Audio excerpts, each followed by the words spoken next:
Bom, irmão, vamos abrir a palavra de Deus lá no livro de Ruth. Ruth, capítulo 3.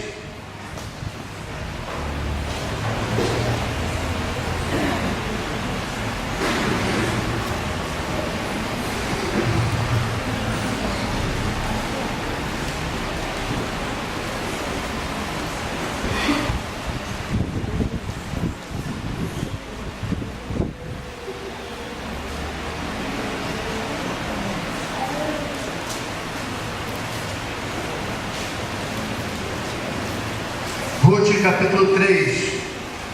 Vou fazer a leitura desse texto.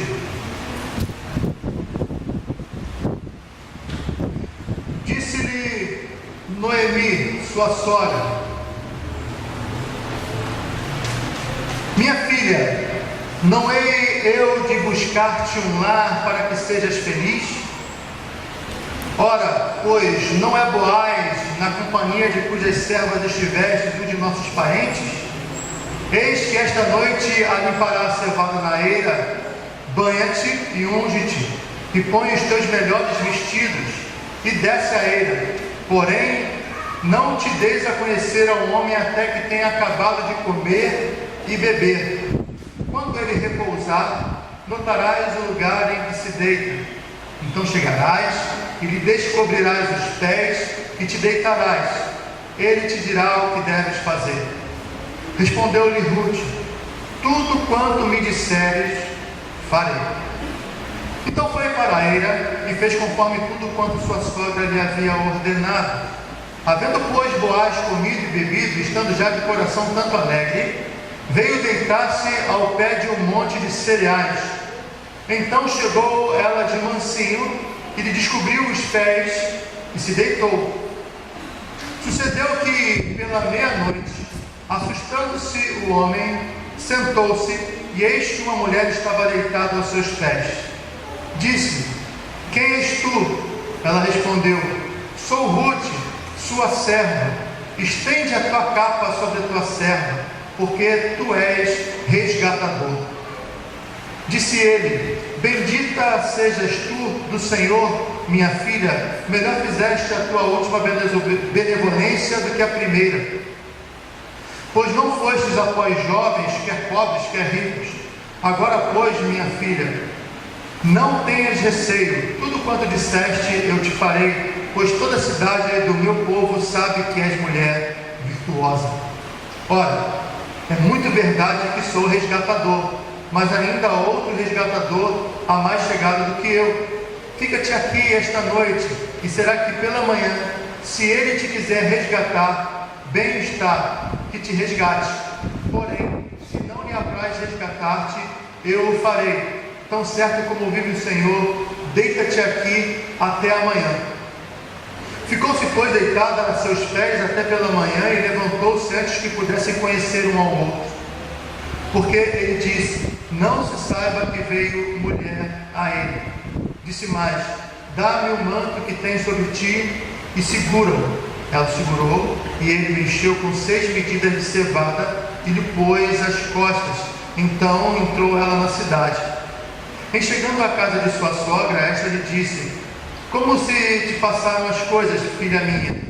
Ela lhe contou tudo quanto aquele homem lhe fizera, e disse ainda: estas 6 medidas de cevada ele mas deu, e me disse: não voltes para tua sogra sem nada. Então lhe disse Noemi: espera, minha filha, até que saibas em que darão as coisas, porque aquele homem não descansará enquanto não se resolver este caso ainda hoje. Bom, irmãos, estamos aí nessa trilha no livro de Ruth. Nós aprendemos um pouco do capítulo 1, nós vimos a grande decisão de Ruth, que foi uma decisão de fé. Vemos aí que Ruth fez a sua profissão de fé ali diante de sua sogra Noemi. Ela havia perdido o marido, Noemi perdeu o marido, Ruth perdeu o marido, quer dizer, os homens da casa, todos eles morreram. Orfa voltou para Moabe e Ruth ficou com sua sogra, e ela disse que o povo de Noemi seria o povo dela. Então ela estava abandonando o seu povo. Ela estava largando o povo de Moabe. O povo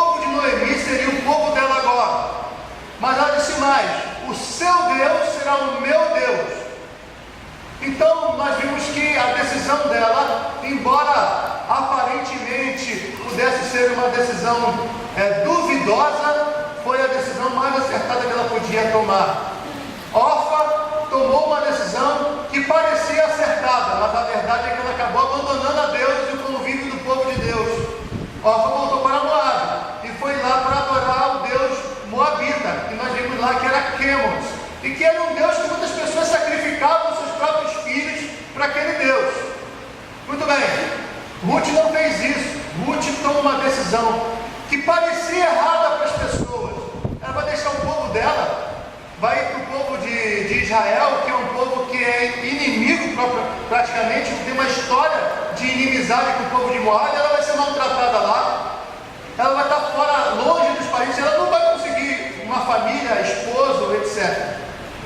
Então ela tomou uma decisão que parecia errada, mas foi a decisão mais acertada. Ela fez a profissão de fé dela no Deus vivo e verdadeiro.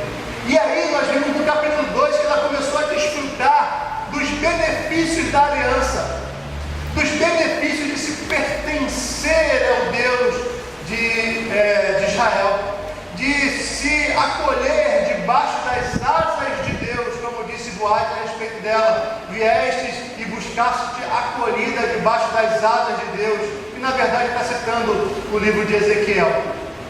Muito bem, na verdade o livro de Ezequiel cita essa expressão, as asas sobre os montes, sobre as asas de Deus. Muito bem, ela desfruta dos cuidados de Deus, porque Deus a protege. Ela desfruta da provisão de Deus, tá? Ela desfruta da acolhida do povo de Deus. E isso, nós percebemos todos esses benefícios advindos da aliança, daqueles que professam a fé em Jesus Cristo. Muito bem, mas aqui continua a trilha, né? Ele continua essa trilha, na vida de Ruth, que é uma passagem muito interessante, muito importante. Queria explicar o texto rapidamente e tentarmos entender algumas coisas para a gente possa tirar algumas mensagens depois, tá? A primeira sessão nesse texto, até o versículo 5, você vai ver o resultado da conversa que ela tem com Noemi, né? A frase lá no versículo 5 vai dizer: tudo quanto me disseres farei. Noemi tinha o desejo que Ruth tivesse uma família. Noemi tinha o desejo de que Ruth se casasse, e ela queria providenciar um marido para ela. E a ideia dela é que Boaz fosse esse marido. E Ruth, essa frase de Ruth aqui demonstra uma obediência de alguém que como se fosse de um servo para o seu Senhor. É uma frase muito interessante, né, que mostra como é que ela estava submissa, como é que Ruth estava submissa às orientações de Noemi. E Noemi dá toda a estratégia. Olha só, à noite você se prepara, você toma aquele banho bem tomado, bota aquele perfume bem cheiroso, aquele melhor vestido que você tem, e você vai para ele e espera Boaz se deitar, e quando ele se deitar, você vai descobrir os pés dele, e você vai se deitar aos pés dele, depois ele vai te dizer o que vai fazer. E aí muitas pessoas vão dizer o seguinte, né? Ela está articulando para Boaz chegar lá e se relacionar, ter um relacionamento sexual com ela, porque aí se tiver já é, tem que casar, não é assim? Mas não era isso.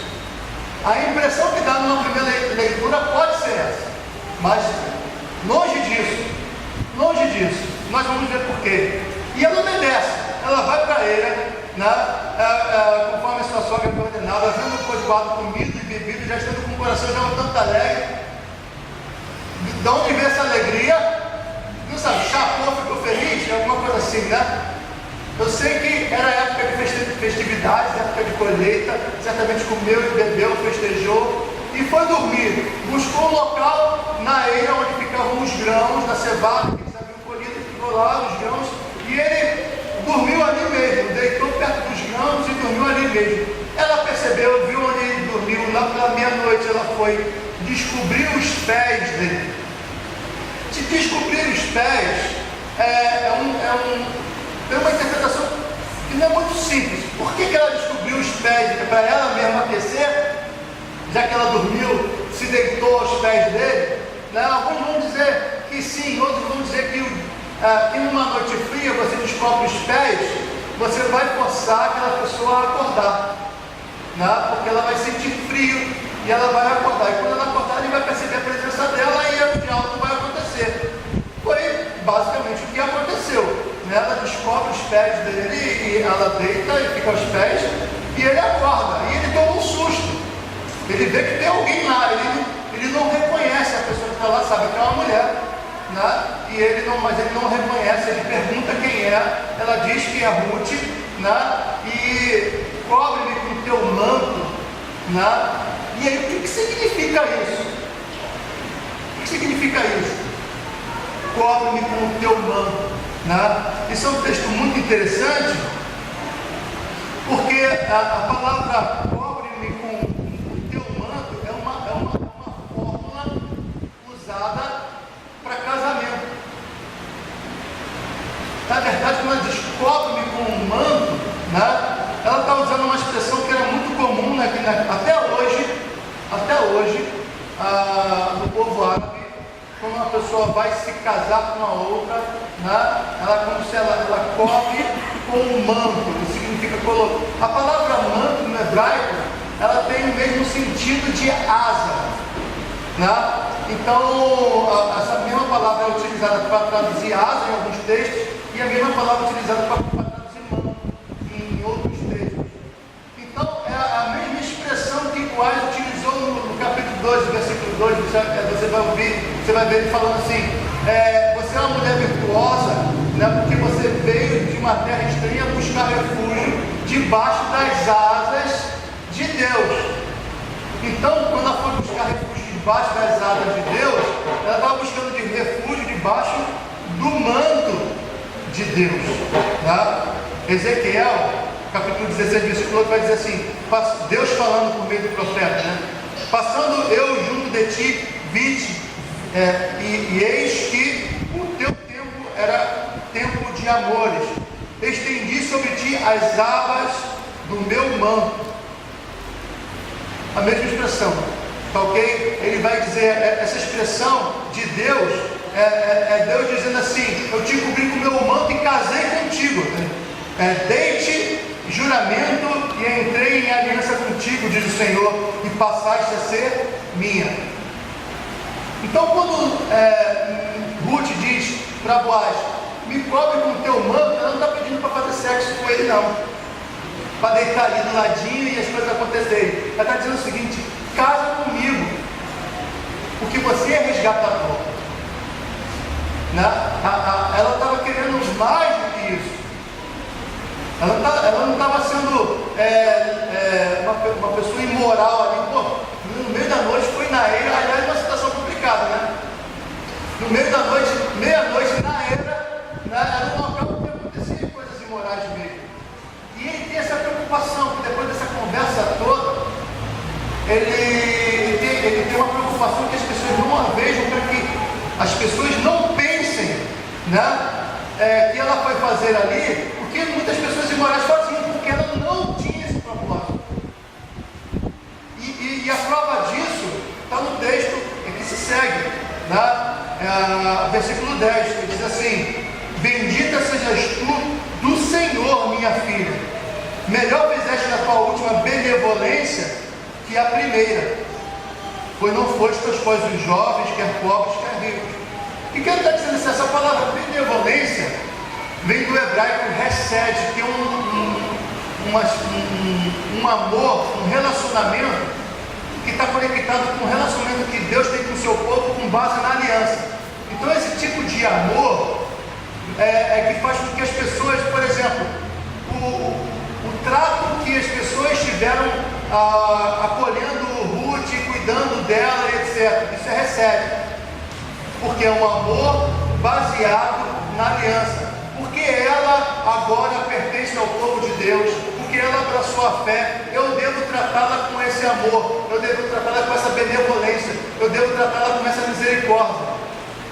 Então, quando ela age com benevolência, quando ela age com recede aqui, ela está agindo de acordo com a lei de Deus, ela está agindo de acordo com a vontade de Deus. Então, em último, ela não estava sendo de forma alguma aqui imoral, estava com segundas intenções aqui.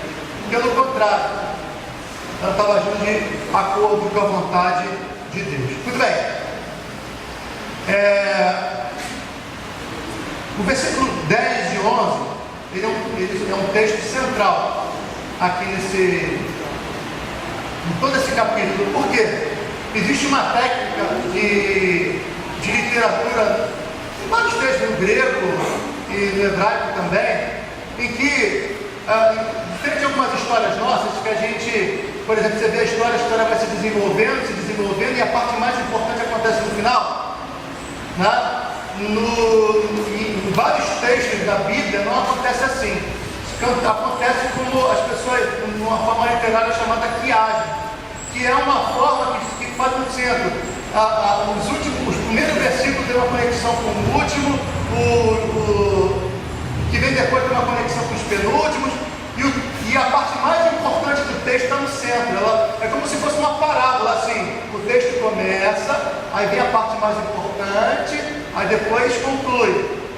Então, a parte mais importante do texto aqui é esse versículo 10, quando ele a elogia e diz que ela está sendo benevolente, que ela está sendo com recede, de acordo que estava de fiel à lei de Deus, que ela não buscou jovens, ela podia buscar um jovem rico porque ela era bonita, ela era jovem também. Ela podia buscar mesmo que não fosse rico, não podia alguém buscar alguém mais novo, porque provavelmente o pai era da geração de Noemi. Então ele era mais velho que Ruth, mas ela estava ali buscando uma aliança, um relacionamento, um casamento com Boaz. Por quê? Porque isso não a beneficiaria tão somente. Esse casamento com Boaz beneficiaria ela, beneficiaria Ruth e beneficiaria o nome dos esposos que morreram. Porque tinha uma lei que era a lei do resgatador. Que lei era essa? No texto de Levítico diz assim, Levítico capítulo 25, versículo 25 a 28. Se teu irmão empobrecer e vender alguma parte das suas possessões, então virá o seu resgatador, seu parente, e resgatará o que seu irmão vendeu. Se alguém não tiver resgatador, porém vier a se tornar sem custo e gastar bastante com que arremir, então contará os anos desde a sua venda, e o que ficar restituirá ao homem que vendeu e tornará sua possessão. Mas se as suas posses não lhe permitirem reavê-la, então a que for vendida ficará na mão do comprador até o ano do jubileu. Porém, no ano do jubileu sairá do poder deste, e aquele tornará sua possessão. Está querendo dizer aqui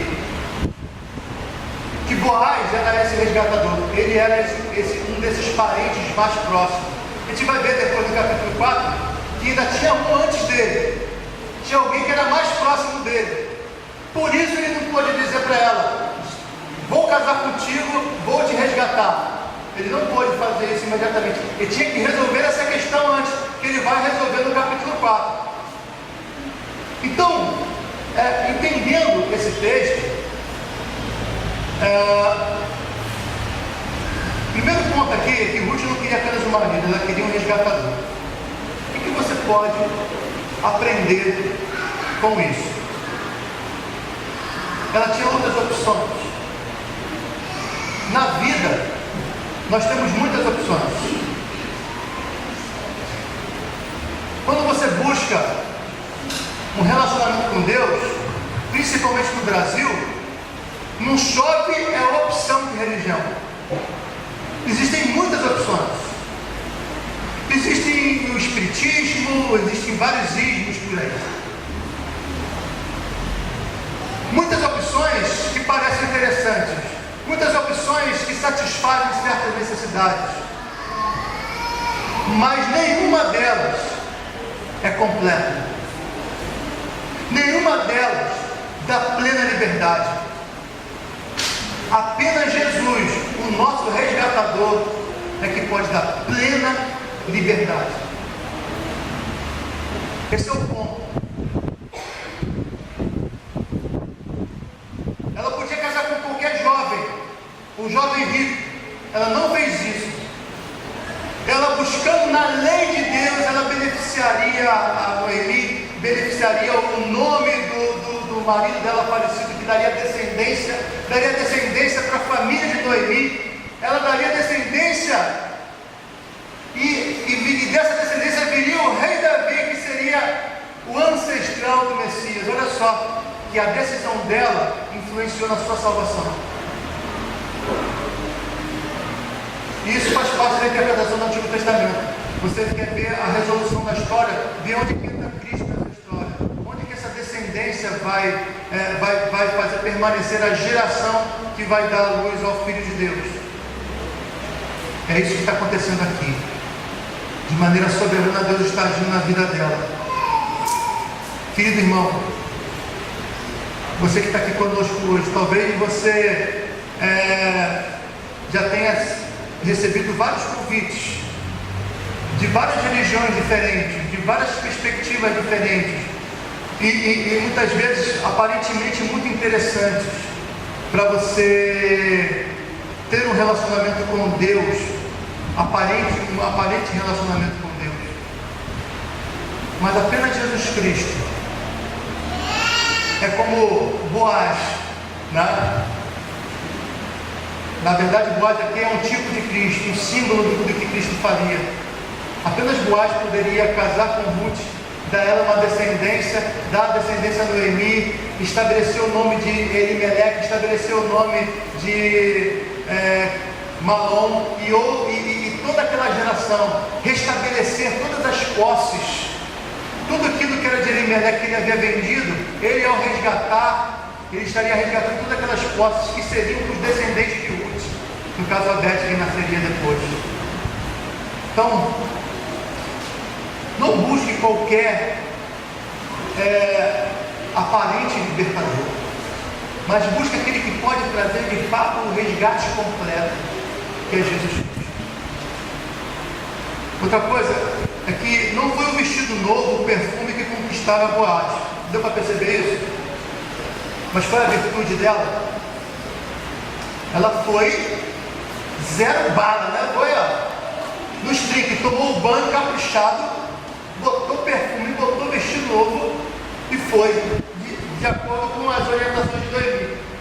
Mas o que com um perfume caprichado, um banho bem tomado e um visual bem bonito funciona à meia-noite no meio dos grãos de cevada?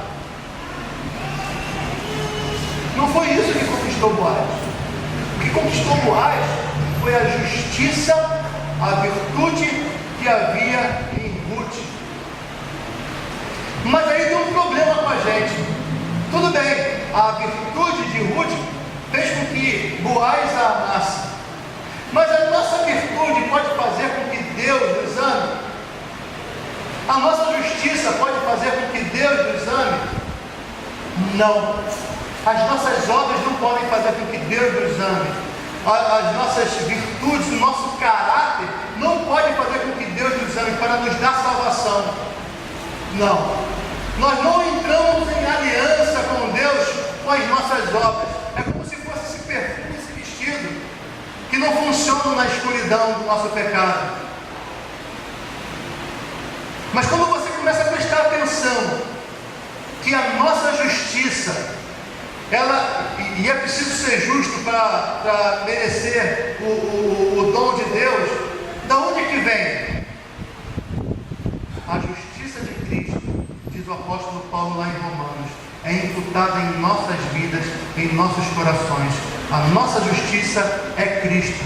Deus vê em nós a justiça do seu Filho, e apesar de nós sermos pecadores, e apesar de nós sermos falhos, por meio de Jesus Cristo, Deus nos abraça, Deus nos cobre com as suas asas por causa da justiça de Jesus. Jesus é a nossa justiça. Justificados, pois, mediante a fé, temos paz com Deus mediante nosso Senhor Jesus Cristo. Nós aprendemos isso, que a justiça de Cristo é colocada na nossa conta. E aí sim, Deus vê a nossa justiça, que não é nossa, é de Jesus, que nos foi outorgada, e nos acolhe e nos salva. Ele não casaria com ela se ela não fosse justa, assim como Deus não nos salvaria se nós não fôssemos justos. E como nós não somos, precisava da justiça de uma outra pessoa, o próprio Filho de Deus, em nosso lugar. Eu queria fechar com outro ensinamento aqui. Tá legal, casa comigo, caso, fechou? Não. Tinha um parente, não tinha? Se você for lá no capítulo 4, você vai perceber isso. Ele vai resolver essa questão. Ele falou assim: tem alguém que é mais próximo que eu, é direito dele casar contigo, é direito dele resgatá-la na minha frente. Então ele fechou, no capítulo 4 ele vai resolver isso, ele vai tratar dessa questão. Então, o que eu estou querendo dizer aqui? Existiu uma lei para que essa união acontecesse entre Ruth e Boaz. A lei precisava ser cumprida. Ele não negociou essa questão da lei. E o que ele faz? Ele vai resolver primeiro essa questão. O casamento não podia ser feito de qualquer maneira, mas tinha que ser feito de acordo com a lei. Você pergunta: então por que Deus, já que Deus nos ama, por que Ele não nos salva logo? Por que Ele não salva o mundo inteiro? Por que Ele não salva? Por que Jesus Cristo precisou morrer? Porque existe uma lei. A lei que dizia que o salário do pecado é a morte. Por isso que essa mesma palavra de Deus vai dizer que o dom gratuito de Deus é a vida eterna em Cristo Jesus. Porque Cristo veio a esse mundo e cumpriu a lei. Ele obedeceu toda a lei, não apenas obedeceu a lei, cumpriu a exigência da lei que dizia que a morte é a consequência do pecado. Ele toma sobre si os nossos pecados, como diz Isaías capítulo 53, as nossas dores tomou sobre si. E aí ele foi como ovelha muda ao matador. Ele morre em nosso lugar. A justiça de Deus precisava ser satisfeita de acordo com a lei. Boaz não casou com ela imediatamente, teve que resolver essa questão da lei. Jesus Cristo resolveu a questão da lei em nosso lugar. Você não consegue ser salvo pelo cumprimento, pela obediência à lei. Então como é que eu posso ser salvo? Confiando pela fé naquele que obedeceu a lei e que cumpriu a lei.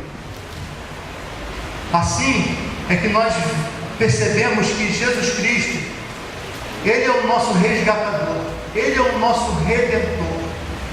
Ele de fato veio e cumpriu todas as exigências da lei, coisa que ser humano nenhum poderia cumprir, com obra nenhuma, com caráter bonito nenhum, com perfumaria nenhuma de boas obras. Porque a palavra de Deus diz que as vossas justiças são para mim, diz o Senhor, como trapo de imundícia. Que todos os pecados, diz o apóstolo Paulo em Romanos, e algumas se fizerem inúteis, não há quem entenda, não há quem busque a Deus. Que o ser humano, diz o profeta Jeremias, ele não pode mudar a sua natureza, o seu caráter, assim como o leopardo não pode mudar a pinta da sua pele. Assim como nós não podemos mudar a cor da nossa pele, com exceção do Michael Jackson. Assim a gente não pode mudar a natureza da nossa alma. Nós não podemos mudar pela nossa própria força, pelas nossas próprias condições, mas Jesus Cristo pode mudar. Senhor, para quem iremos? Quem pode ser salvo?